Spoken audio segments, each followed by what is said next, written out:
What's up, everybody? I have The Rise of Skywalker. It's the latest Star Wars. Kind of wraps up the whole series. Movie review for you. This is episode 9. And let's kind of dive into this. I'm going to go into this spoiler free, so don't worry if you haven't seen it. There is a question that I think you saw in the title. I'll bring that up towards the end of this, but I'll give you any kind of forewarning and that kind of stuff, just in case you decide at that point you want to quit watching this. Because, technically I'm going to ask a question and talk about a little things.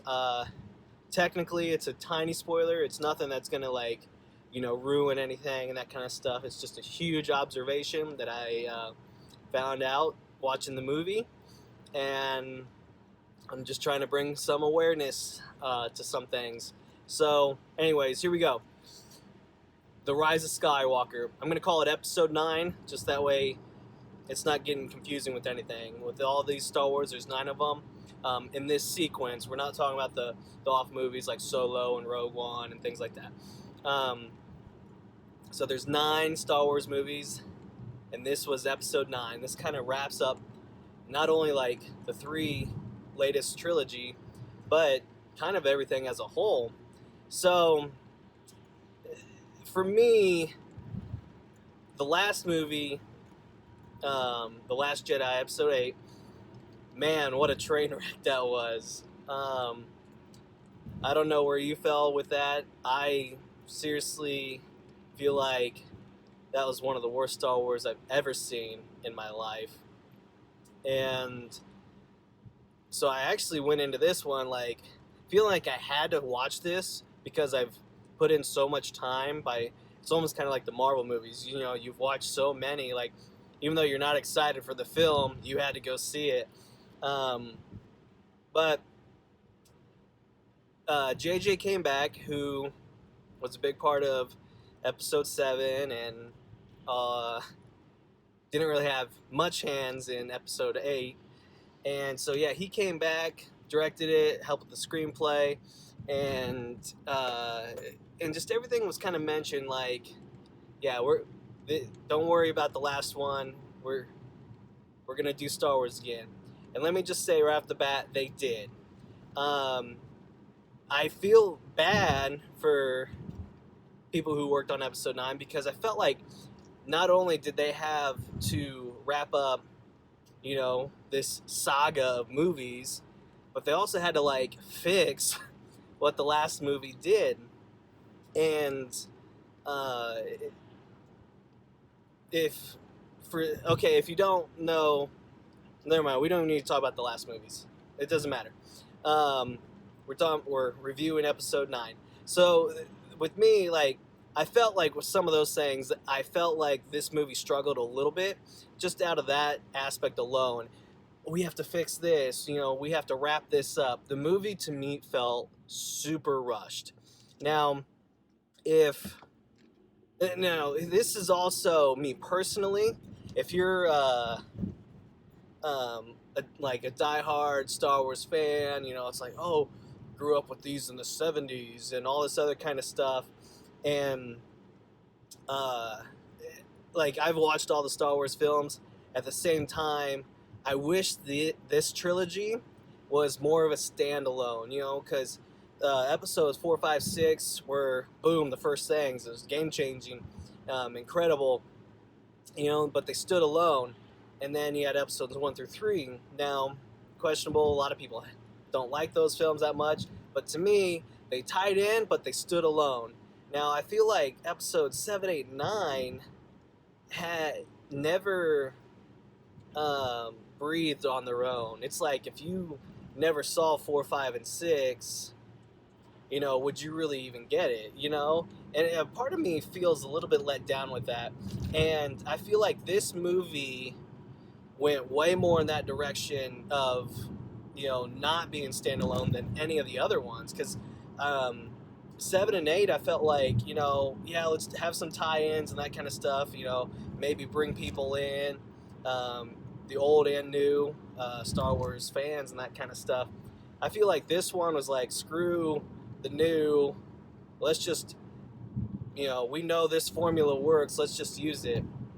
And like story wise for me, it was very boring because of that.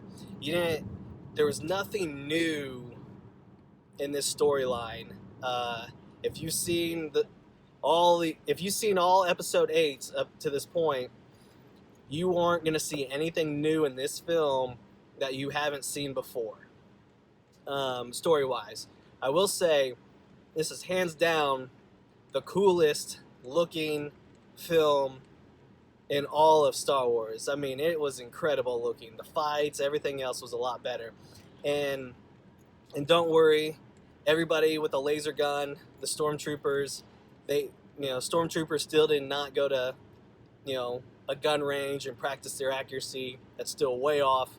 So not everything changed. But man, yeah, it visually is incredible. I'd be surprised if people don't really comment on how the cinematography of that really looks. One big thing that I actually want to talk about, though, is there's this dude who's been a part of all 9 films. And Steven Spielberg introduced this guy to George Lucas in '76.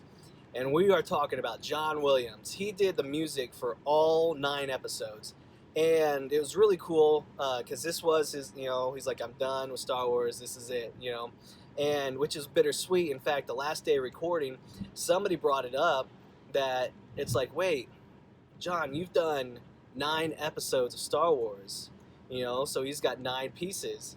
And then all of a sudden, boom, Beethoven, 9th Symphony. So it's kind of funny, like, which, he debunked. He's like, he didn't really debunk. He's like, it's kind of cool that how that happened. He's like, but I'm no Beethoven, He's like, you can't even put me at his category. But I just think it's kind of cool. And he's actually makes a cameo in the film. It's not a speaking role or anything like that, but I just love all that. Whenever I hear moments like that, I'm like, okay, this is cool. Another thing that I kind of want to talk about is the length of the film.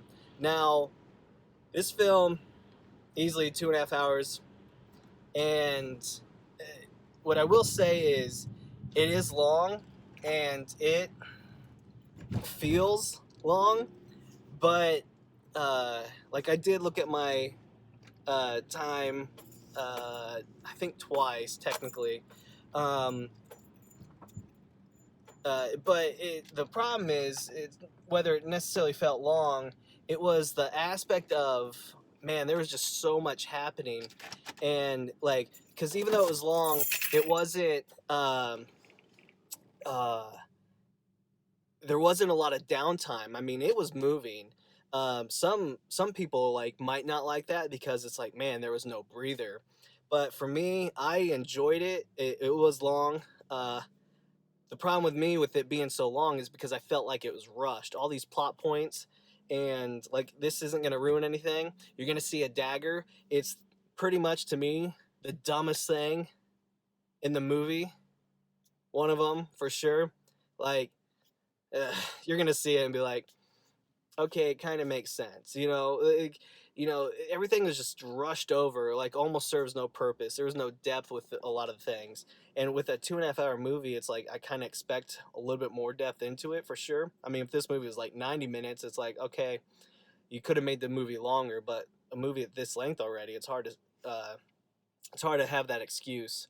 So overall, before I get into anything else, I'll say this movie for me is a 7.5 out of 10, and because it really was incredible.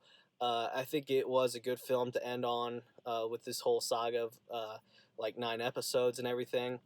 For me, though, the reason why it wouldn't do better is just because, yeah, the storylines and just feeling the rushed, feeling kind of like I've already seen this movie before, actually. Those are going to be the reasons I knock it.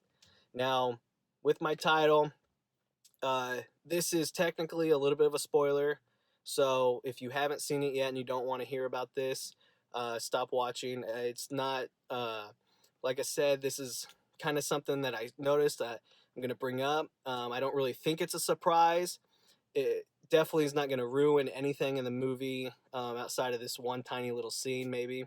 Um, but let's go into this because we all know uh, this is the last film. So, expecting to see visions, just kind of like, you've seen in all the other movies, when Yoda passed away, you saw him appear, Darth Vader, you see, you know, uh, the spirits of fallen heroes and things like that, or just loved ones in real time. And there may be a scene with this and that kind of stuff uh, with Harrison Ford.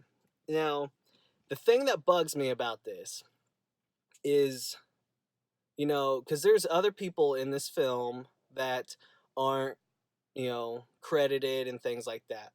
The thing for me that really bugged me was, Harrison Ford makes this small scene. It's not very long. I mean, he's probably got 2-3 minutes of screen time, and uh, he's not credited at all. So, and you can be like, well, they want to keep it a secret. Well, no, they don't, because I'm telling you right now, there's other people in this film that, outside of the people you never saw, maybe, like there's probably some celebrities hidden under the Stormtrooper's mask that we don't know about, making cool cameos. Like, you saw him, he spoke. Anybody else that you saw and spoke is credited. And I can tell you, there's a couple other people that are in this film that I don't think they announced are in it and that kind of stuff, and they're highly credited.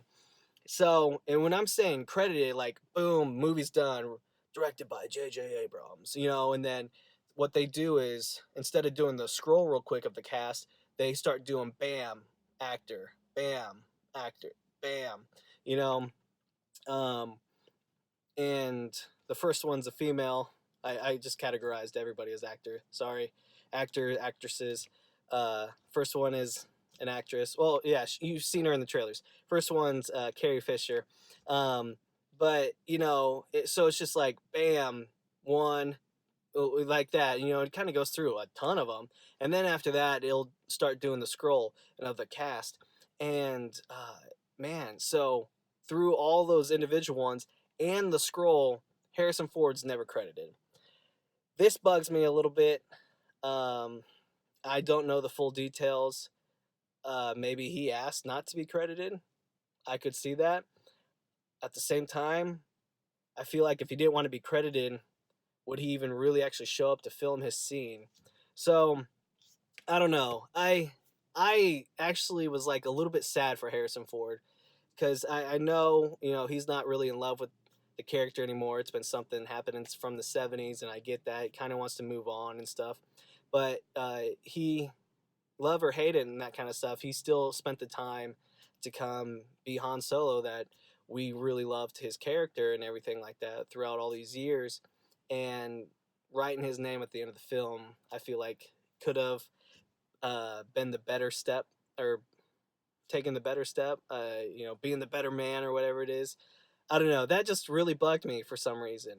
Um, with that being said, the after credits, there's no after credit scene. When you see the directed by, you're free to go. You can obviously stick through and see all the names that helped bring that movie to life, obviously beside Harrison Ford's. So this movie's going or the review's going a little long. I just want to say thank you. Um, and yeah, be sure to hit me up in the comments. Let me know what you think. Is this your favorite Star Wars film? Do you disagree with it? Did you see Harrison Ford's name somewhere else in the credits? Yeah, let me know what your thoughts on it. And also, did you dress up to see this film? I did not. I didn't wear any I don't think I own a Star Wars shirt. But then, yeah, if you like this video, be sure to hit the likes button. Likes, like. And also be sure to subscribe. That way you're up to date with my future movie reviews. Thank you guys so much. Until next time.